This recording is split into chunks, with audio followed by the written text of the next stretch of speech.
What's up, Big Blue Nation? I'm Bradley McKee, a.k.a. B-Roll Productions in the building. And I'm joined by somebody you've seen before. You might not like because he went to Tennessee, but that's okay. We still love him. This is Chris Lofton, man. How you doing? I'm good, man. Just ready for this quarantine to be over. I'm ready to get out the house. I'm ready to live my normal life. I see that you've been quarantined. You got the nice little James Harden beard. You know, everybody's letting their facial hair grow and the hair grow. I kind of like that, though. Is that what you're trying to go for, the James Harden look? It's rough out here, B. It's rough out here, B-Roll. It's rough out here right now. It's rough. Yeah, I know. Talk about rough. Like, you've been playing basketball overseas for, like, the last probably 10 years, and you're used to working out. You're used to getting in the gym and grinding. What are you doing during this time now where you got to be quarantined in the house? Man, I tell you, it's been a lot of Netflix, a lot of PlayStation, a lot of push-ups and crunch. Actually been riding the bike around my neighborhood, so it's been fun. But that's it for real. Just over and over again, eat and sleep. Yeah, I know it's kind of hard during this time. Everybody's trying to figure out what they need to do or how to stay busy, watching TV and whatnot. Let's talk about your first of all. Let's first talk about you playing overseas. You've been doing it for the last 10 plus years. Just talk about your journey doing that, and are you planning on going back if this basketball thing ever happens again? Yes, I mean I've had a great journey overseas. I can't complain. God's been good to me. My first year I played in Turkey. I've been to Spain. I went to Russia. Back to Spain. I want to say France, Lithuania, South Korea. So I've been in 6 different countries. Some of the teams, like I played years, Spain 2 years, Turkey 3 years. So those are the main countries I've been in. But like for games, we traveled out to different countries. So my passport has a lot of stamps. I had to get a new passport like 3 or 4 years ago. So I've traveled all over, and it's been fun. Not the route that I expected, but like it's been fun. I can't complain. Yeah, you've been blessed to play basketball, and I know you love it so much. I'm going to go back to your high school days. You played at Mason County. I was at Fleming County. I was a little older than you, but that's our rival. Just talk about winning a championship at Mason County in 2003. You guys had a pretty awesome team there. Yeah, it was a great, that was my favorite moment as a high school basketball player for sure. Just being in Rupp Arena and holding that trophy up that Saturday night in Rupp was special, and special because it was my friends who I grew up with. We won 11 under and 12 under state tournament at AU, and we always said that we're gonna win this, we're gonna win the big one too when we get to high school, and we did it, and it was special, and still always means a lot to me when I go to the field house and I see that banner up, and just to see my old teammates and our pictures up in the field house, it really means a lot. Yeah, and you also were a Mr. Basketball there. That's pretty special. And just talk about, basically being from a small town like, Mason County, Maysville, in our area, for someone to be Mr. Basketball, that's kind of special.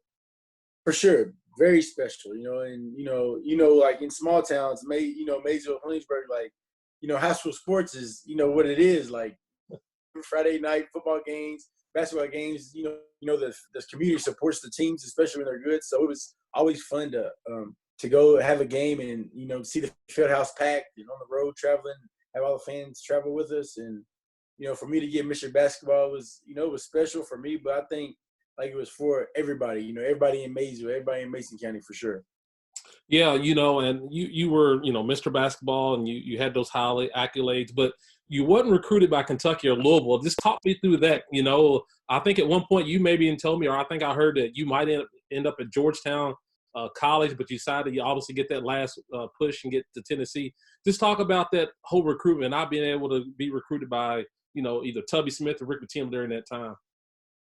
Yeah, it was tough because growing up a Kentucky kid, you always wanted to play for UK. Louisville was my family's a Louisville fan, so that was in the back. But of course, UK was that's all I knew when I was growing up. So I went there or Louisville, and it just didn't work out like that, like I wanted to. And Tennessee came, and it was a great opportunity. And Bradley, I wouldn't change it for the world. I love it down there. It was a special place. I got to shoot whenever I wanted. So it was like, you can't beat it. So I'm blessed to be able to play for Tennessee. Yeah, I was kind of hurt there. I always wanted to see you in that UK blue, but obviously you went to the Vols route, but it worked out well for you, you know, and you play for a good coach, Bruce Pearl, who's doing his thing at Auburn right now. I guess just going in and talking about that Tennessee experience. I mean, you basically helped them get to be the #1 team in the country. You know, when you were at Tennessee, you obviously led in the SEC in 3-point field goals made. You had a lot of accolades there. Just talk about your experience at Tennessee and what it did for you as a person and even at your basketball game.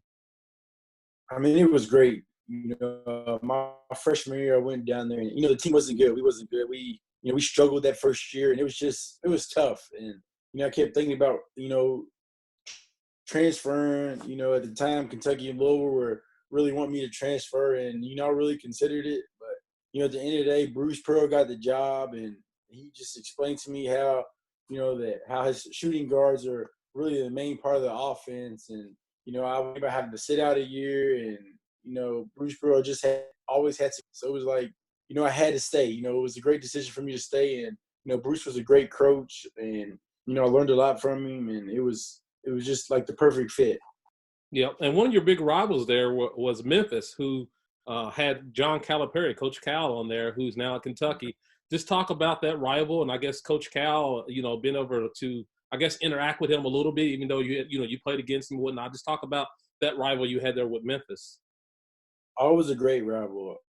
I think they beat us, and I beat them twice. I think we played 3 years, but they were a great team. Cal, how he recruits, he gets the best. And it was always fun to play against them guys. D. Rose, Chris Douglas Roberts, Robert Dozier, Joey Dorsey, and those games were always fun. High intensity. Yep. And also too, during that time you were there, you had opportunity to play against Texas, and you hit a shot over a guy who we know now is Kevin Durant. Just talk about that. I think that's probably one of the most watched videos I've watched of you, is just watching you pull up from deep back there, hitting a big shot over Kevin Durant.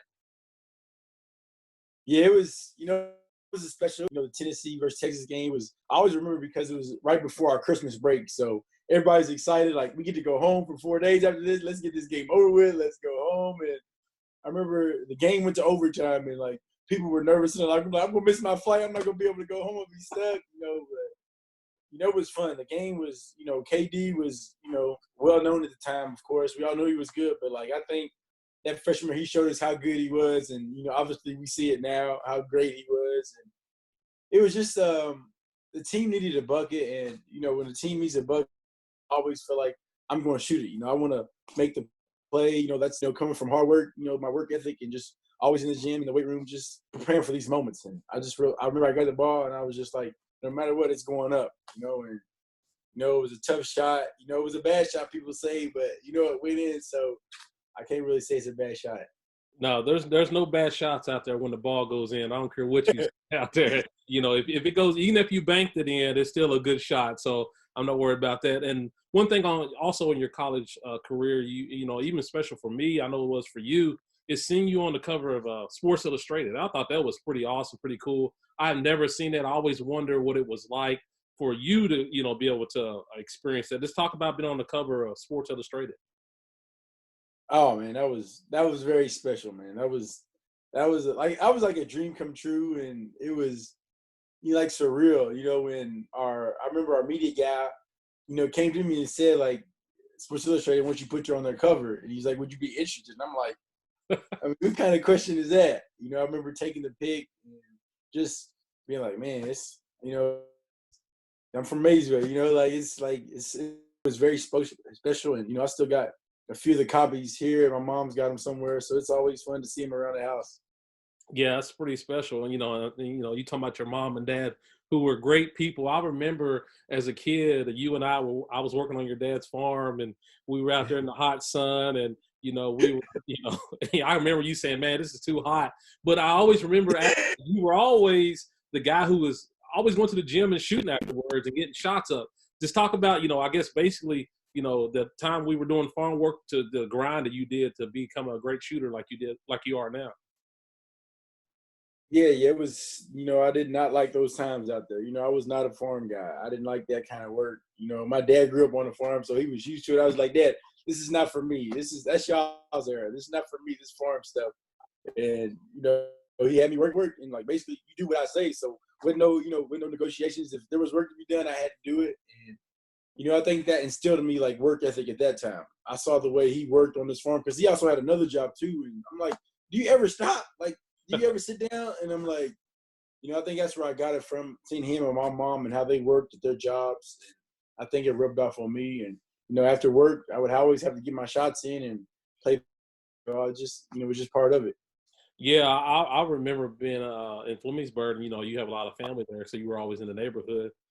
Just us hanging out on the corner, and then I would hear somebody at the park dribbling the ball, and I hear the ball go through these chain nets, and I'm like, "Who's at the park at 11 o'clock at night? Who's over there?" I go over there, it's you over there shooting. Just talk about that was part of your grind, getting better as a shooter. Yeah, for sure. Like I was always had a ball. I was always shooting outside, inside, wherever I could find the court. I was there. Especially in Flemingsburg, in your hometown.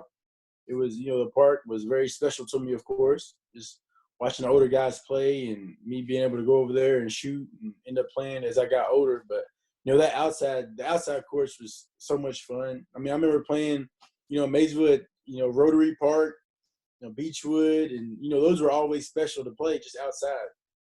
Yeah.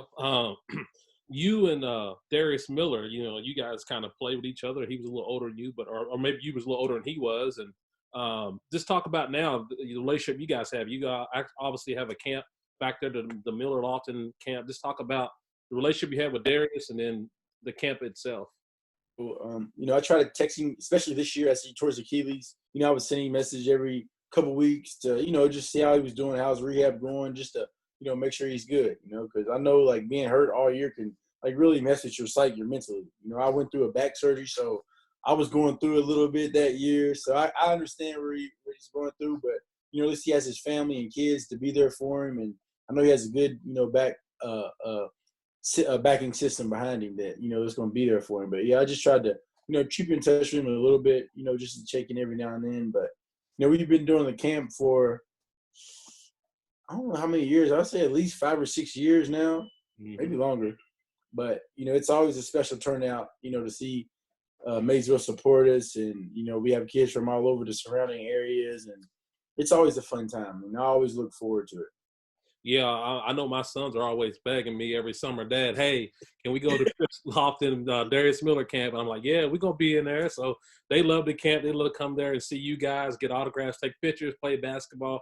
Because that's one thing you guys do a good job of is interacting with a lot of the kids there, participating in a lot of the drills, acting silly with them, eating lunch, all that stuff. So my sons definitely love that thing.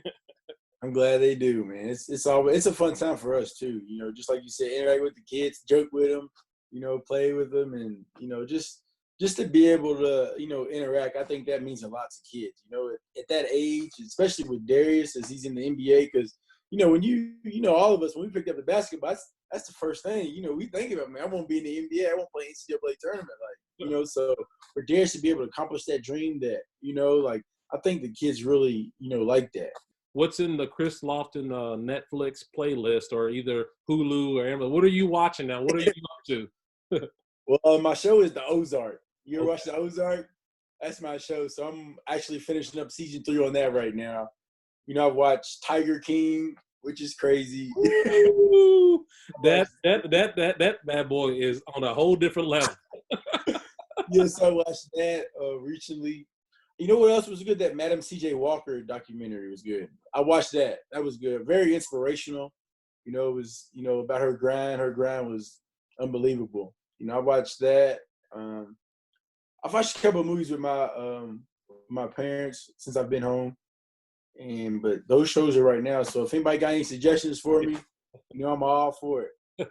Yeah, this is the time to really be out there tweeting or texting people say, hey man, watch this because you have nothing else going on right now because you're stuck in the house. So, what kind of workouts are you doing at the house that you can do to like keep yourself in shape when it's time for you to ready to play? Because I know you always get a call from overseas and hey, come on back, we're ready for you. And you got to stay ready at all times. So just talk about some of the workouts you're doing at the house or whenever you can, or even outdoors.